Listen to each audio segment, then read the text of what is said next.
Welcome to the Nobody Guide to Life, where we provide tips and tools for personal growth, personal development, and your spiritual journey that you can use right now in your everyday life.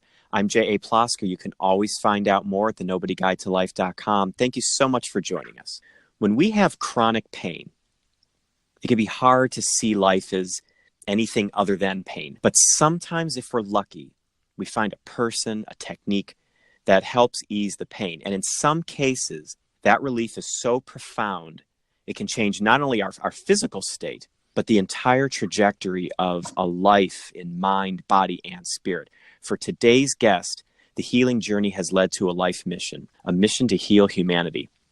On Paul Bucky's 5th birthday, he closed his eyes to blow out the candles on his cake, and he wished that everyone in the world could be happy and healthy. He spent his young adulthood studying the works of Ram Dass, Aldous Huxley, Thoreau, Krishnamurti, and many others, finally living off the grid for 4 years in a century-old stone house to immerse himself in spiritual study. After he graduated from college, he left the world of materialism and began studying the mystical traditions, becoming involved in numerous social movements, and he was led to investigate holistic healing. He would eventually meet the creator of the Bio-Touch technique and has spent the last 30 years dedicating his life to teaching and sharing it with humanity. Today, Paul is a businessman, student, teacher, organizer, healer, and the founder and executive director of the International Foundation of Biomagnetics, a nonprofit educational foundation based in Tucson, Arizona. Welcome to the show, Paul. Yeah, welcome. Certainly doesn't sound like a nobody after hearing that.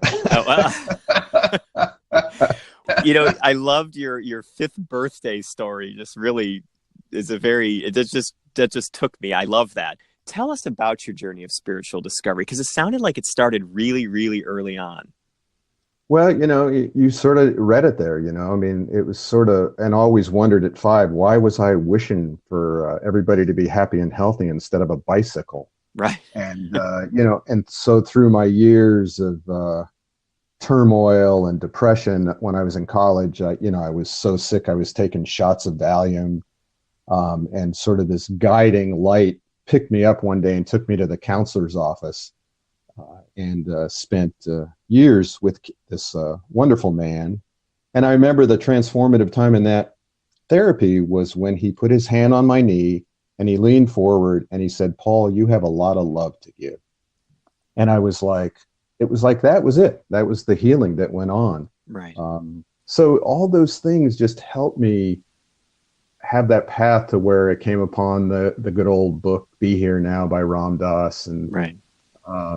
Going through all of that and then ending up on that land and then in this little town of Colorado, 900 people in a place called Mancos, Colorado. And that's where that journey began of doing the Bio-Touch stuff. What was the ailments that you were suffering with? Because if we're, I really want to get to that part about this healing and how you came across this technique, but what were some of the things that you were suffering with chronically that were putting you in such a difficult place health-wise?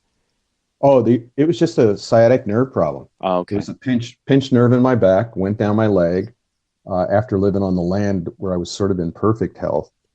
Ended up in a little town and this back problem came, and I tried for a year to heal it myself, the yoga, self-healing, meditation, prayer, and it still didn't go away after a year, which is interesting because I created another problem, which was a spiritual, emotional problem. Right. When you can't heal yourself, all of a sudden you're not good enough. God doesn't love you. The guru's not here. Right. So I had the physical problem and a spiritual problem. And the people in this town were talking about this guy doing healing work, which in a town of 900 people, which was basically Southern Baptist, Mormons, cowboys, and ranchers. And my wife and I were the town hippies, was unheard of in the 80s. Right. So who was this person? So I can picture you living, you said you were living off the grid and doing all this studying and trying to help yourself. And eventually you hear about this person in town who's doing this work. Were you hesitant to go? What's the story around that discovery, around that synchronicity? Yeah, I was real hesitant to go because by that time in my life, I really didn't want anything to do with anybody who thought they knew something. Like, the guru scene, all the healers, clairvoyance, FBI, CIA, MDs, if you had a title, I stayed away from it. So The idea that this guy was doing healing work, even if it was coming from a conservative community, was like, I don't know, because they all wanted to help you, and then they had their hand out for a huge amount of money. Right. I sort of stayed away from it. That's why it took me a full year before the day I was going to the dump, and they told me where this guy lived. He didn't have a telephone, he and his wife. The story goes, too, that this guy was actually he was there doing mining work. He was a mining engineer. And I was on the way to the dump, and there's this guy's house. Wow. And so as the story goes, the truck drove me up the hill like I had no control over it, right? Right. And then I get out of the truck, and I've got a ponytail and a big bushy beard at that time. And I'm parked down where you park, and there's this embankment, and this guy comes out on the embankment. It's almost biblical looking. And the guy comes out, but he's this big burly guy, and he has this tight white t-shirt with a V-neck on it and rolled up sleeve with cigarettes in the sleeve, and he's got this grooming clean ducktail hairdo. And I'm like, oh my God, I'm in the wrong place. I said, I'm looking for some guy that does healing work. And he goes, well, that's me. My name's Norman. Wow. And I said, wow. I said, well, I've got a back problem. Do you think you can help? And he said, sure, come on up to the house. Wow. So we go up all these flights of stairs to get to the house, and he opens the sliding glass doors, and I'm inundated with smoke. The guy and his wife were chain smokers from 6 a.m. till midnight. Wow. And by the time I could see through the smoke, here's his wife, and she's got this bouffant hairdo, tight jeans, tight top, tons of makeup, and completely everything against how I was living my life for the past 15, 20 years. Right. And I sat down at the table and said to myself, I'm impressed. You know, there was no pretense of healing. There was no whale music, tingling cymbals, no incense. Right. Soaps were playing on the TV. and we just sat and yacked for half an hour before he finally took me in and did this technique on me. Wow.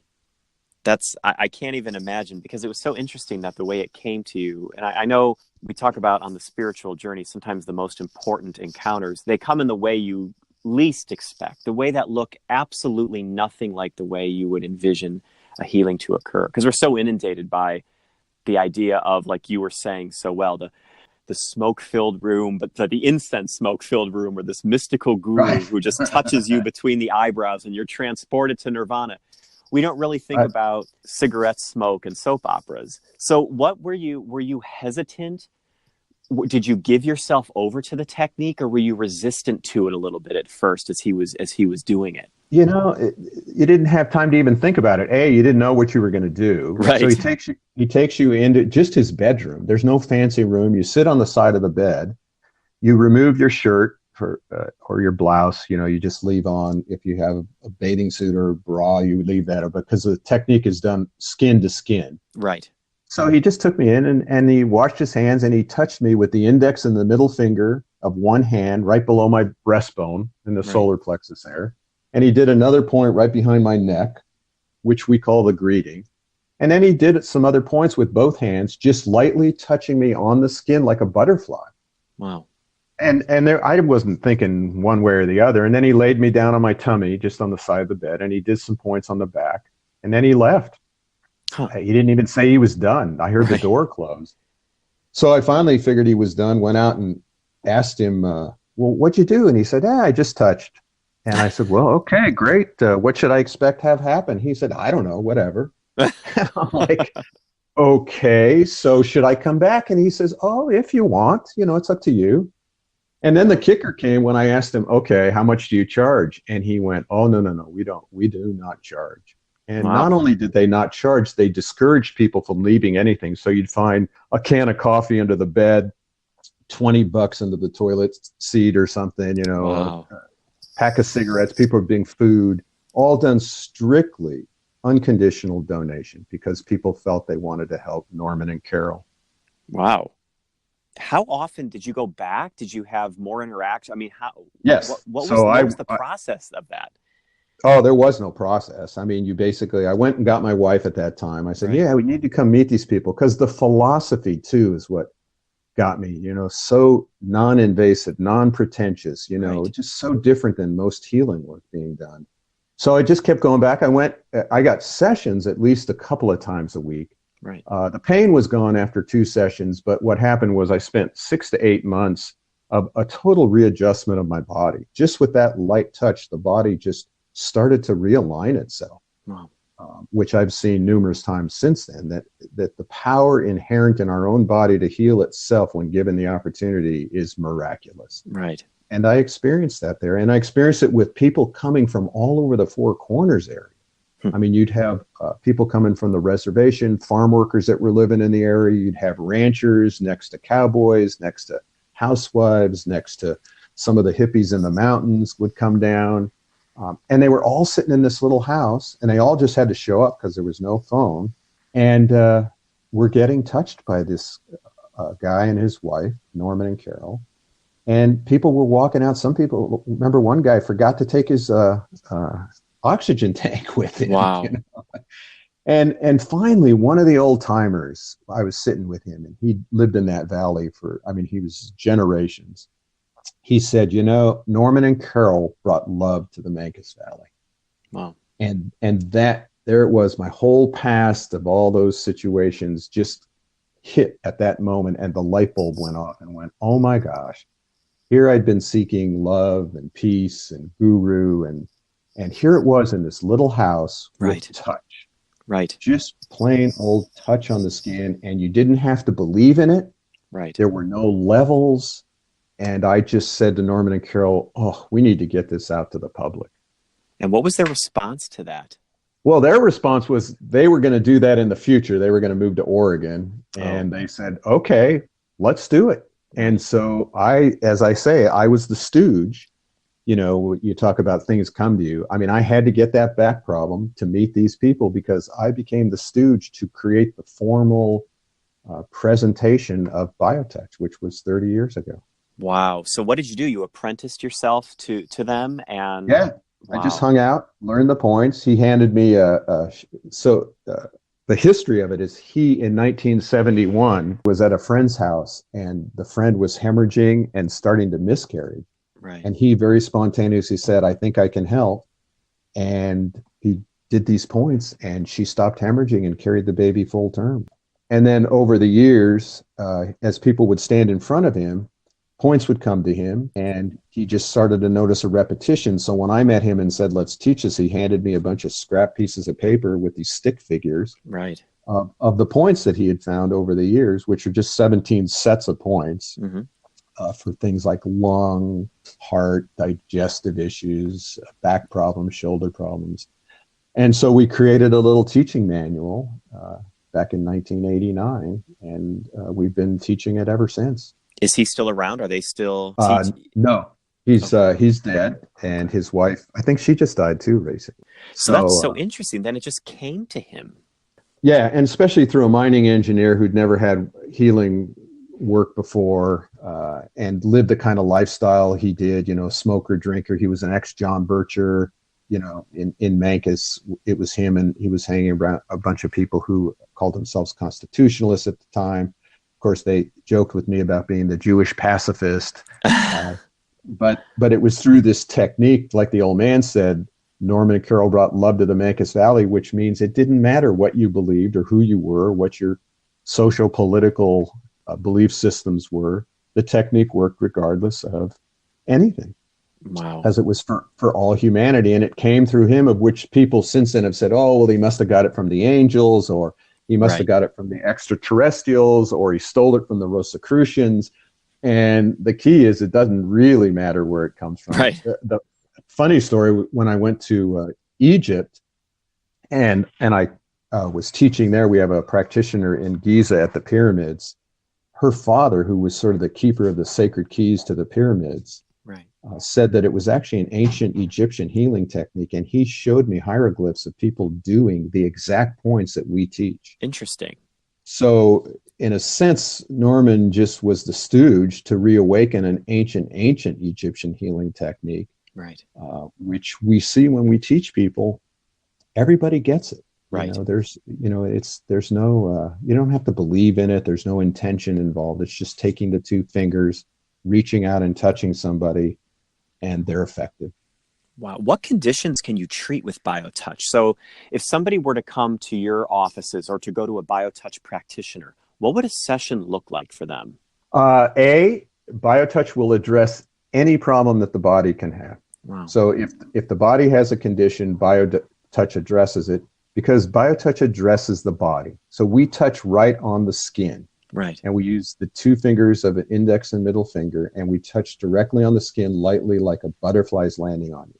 So we're addressing the body and then allowing the body in connection to however healing happens. And nobody's ever figured it out, the connection of body, mind, spirit. And so we just get out of the way and do the points. So if somebody comes into a session or they come to a practitioner, the first thing is we have to reach the solar plexus, and we have to touch on the skin. So you can either lift up a shirt, or in the center, people will remove their shirt or their blouse, and they'll sit on a table, and we'll touch those 2 points, and then we'll do whatever sets of points are needed in order for that particular issue. So if somebody just has asthma, we would just do the lung set. Right. If somebody has a headache, we might just do the neck set, and then some local points around where the headache is. So we're area specific. We don't work on your big toe if you have a lung problem. Right. We don't need to worry about energy flows and chi and meridian lines, because we just go right to the area, which makes it very accessible for anybody to do who doesn't even know anatomy. So people could go and get trained for this, even if they don't have a background in medicine, chiropractic like that. It's anybody can be trained to do it. Totally. And that's really the part of our program that we're trying to do, is get it into the family structure and get more people around the world practicing it and just sharing it in their community. Like, we only have one center. The international headquarters is here in Tucson. And we don't plan on opening more centers. We're just encouraging people to go out and either make their own business at it or just share it in their own families. Wow. And do it. So yeah, I had a friend, he was a truck driver in Southwest Colorado. And for years, he was helping guys in the truck stops, right? But he always thought the spleen was in the head. Oh, so it was a cute story that he didn't have any idea of anatomy. He just did the points and found people to get benefit from it. What are some of the stories that you've heard? What's come back to the center about how BioTouch has helped people with their health issues? What have you heard? Some stories that you've heard that have really interested you or made you smile? Well, there's a whole huge array of stories, and 2 of them are in the book that was written, BioTouch: Healing with the Power in Our Fingertips. Before I get you those stories, it's as simple as we sent this manual with a DVD. That's how people learn it. Right. To a woman who found us on a website. She'd had no idea of healing work. She lived back east. We sent it to her, and the story came back how when she got it, she'd had this terrible sinus headache. Right. And when she got the set, she was taking care of her granddaughter and grandson, and they were like 10 and 6. Right. So she took out the DVD and they put it in their DVD player, and they opened up the book, and they all read how to do the greeting and how to do the sinus set. Right. And so the kids worked on grandma and immediately her headache went away. Wow. Now that's an awesome story to me. That's really what it's all about. Somebody who had no healing work and just got her. And so the funny thing was, they went to do it again the second day. Right. And the little daughter was going to do it on grandma. And the son said, "No, wait a minute. You didn't do the greeting." So he had already, and that's the power of it. Even the kids even know this. It's like part of their being. Right. And they see the manual, and they watch the video, and they're like, "Oh, I know this." This whatever soul is in there go, "Oh, I know this. I've done this before." So, and then we go to the stories that are mentioned in the book about a blind man that we worked on, and he actually began to have perfect vision moments. Wow. That's almost biblical. Right. And then the story of my mother who had a mishap in the hospital. They basically killed her on the operating table doing a bypass. Right. And they said, she came out of it, and they said, well, if she lived, she was in a coma. if she lived, she'd be a vegetable. Right. So I went and worked on her in ICU for 3 weeks, 3 times a day, all around the machines.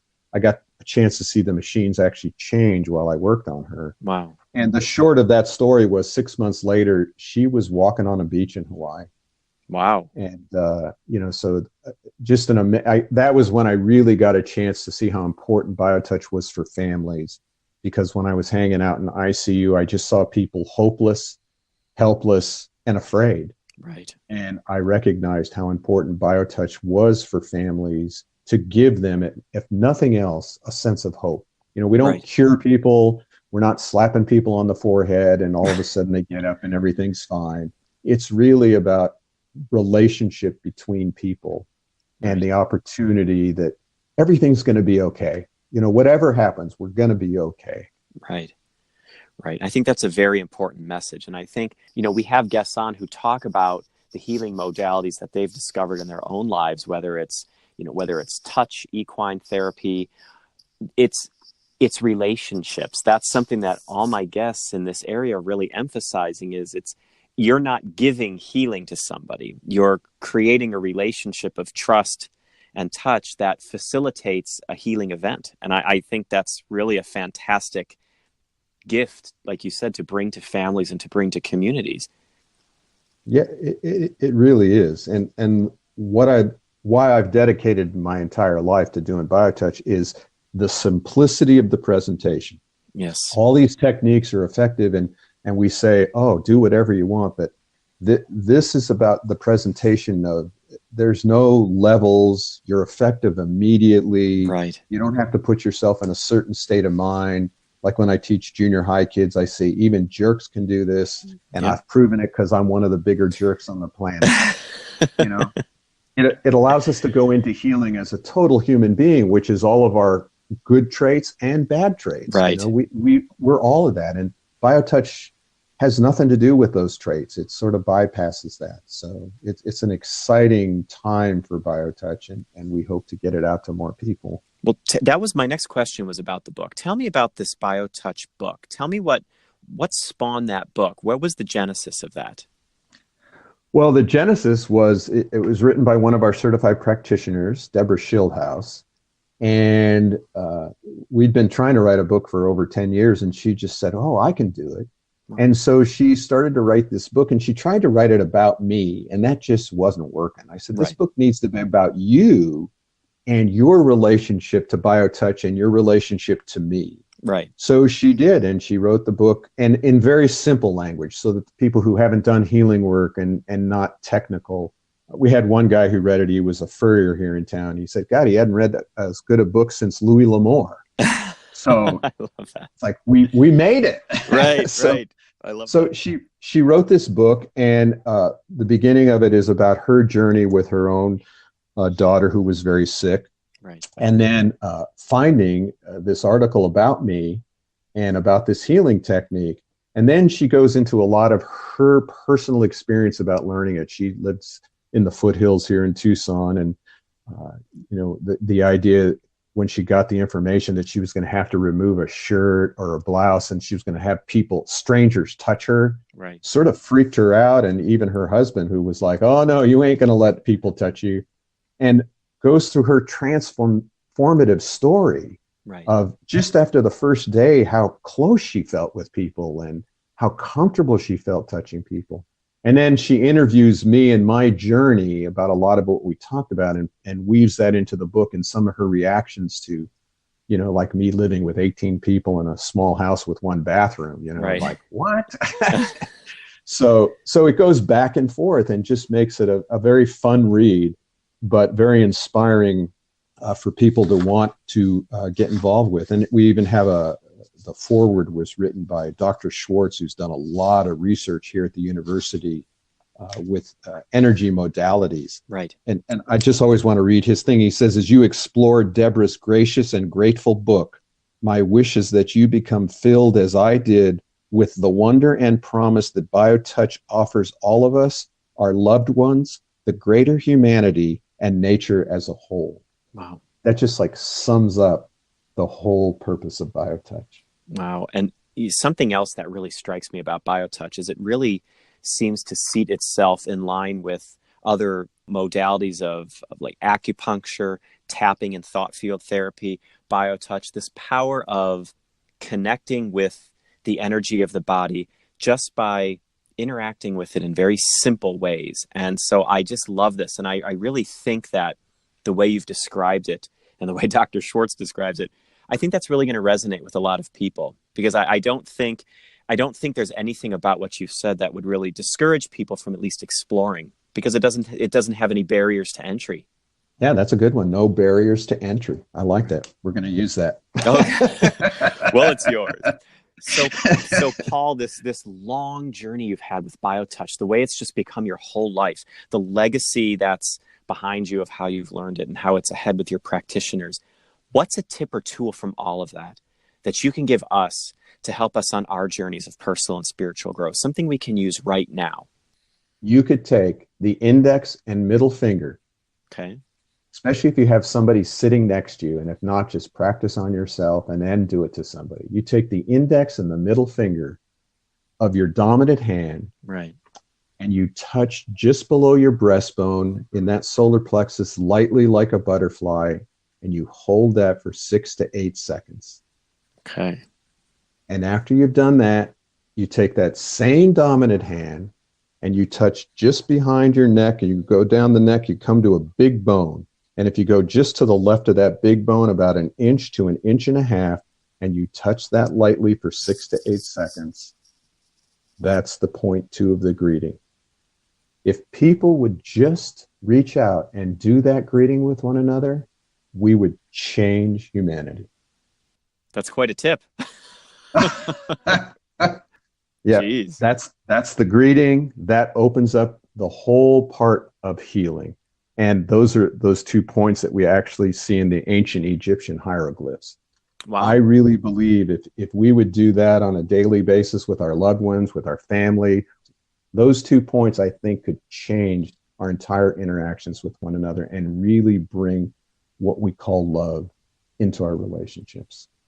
So how can people get in touch? I know you have your website, justtouch.com. So you said it's Correct. A manual and a DVD that you can send to people to learn? Yes. Yeah, we have 2 ways. We have an ebook version of a manual, the training manual with links right. to the video, or they can get the hard copy. And it's basic. It's very small. It's only 48 pages. It's only 17 sets of points. It shows that greeting. Right. Actually, you can get a free version of the greeting if you just go and give us your email on our website. Right. And so, yeah, if you become a member for a minimal amount of fee, you get the manual with the DVD, or you can have it sent to you. Or if you're at the center, you can come in. If you're in Tucson or anywhere near us, you can come to the center, which is in town. And we offer all of our sessions on a donation basis. We're still doing it the way Norman and Carol did in the beginning. We're an all-volunteer program. Wow. None of us are getting paid. I don't get paid. There's no directors being paid. Staff is volunteer. And so we're able to offer all of our sessions here on a donation basis, which is a really wonderful service to the community. And then we have classes once every other month to train people in how to do it. We also every month have little workshops where you don't even have to learn the whole technique. You can learn 2 sets of points to help a migraine headache or scoliosis or PTSD or whatever. We have little workbooks too. And in 2 hours, you could learn how to just address a particular problem. Wow. And all of that's on the website, all the schedules, and we live stream everything too. So if we're doing a workshop on migraine headaches, we put that on our website. We put it on our YouTube site. So at any time, people can go in and learn how to help with even a very specific condition. Our goal is just to get it out there to people. I mean, that's, we just want to get as many people doing it as possible. Well, that's fantastic, Paul. Thank you so much. And that brings us to the end of this episode of The Nobody Guide to Life. Paul, thank you so much for being on the show. I really appreciate it, and I really appreciate your message. Thanks. I appreciate you having us on. Well, I want to remind our listeners, pain is not fun, but it can be a powerful motivator for change and a profound starting point for the journey of healing. If you live with pain, put together a healing team that wants to help you on your path to wellness. Take pain as an opportunity to examine your life and to explore what lies beneath it. It may just lead you to people and places you never expected, and a feeling of wellness and freedom that is hard-earned, but beyond what you ever imagined. You can find out more about Paul and Bio-Touch at justtouch.com, or you can find the book Bio-Touch, Healing with the Power in Our Fingertips, at Amazon. The links will be in our show notes at thenobodyguidetolife.com. And you can always check out more episodes at thenobodyguidetolife.com. Reach out to us on Twitter and Facebook at Nobody's View, or now on Instagram at J.A. Plosker, or join our Facebook community, Simple Spirituality. If you liked what you heard on this episode, please consider sharing it with someone you know or someone you think might need a healing. Keep practicing and have a good week.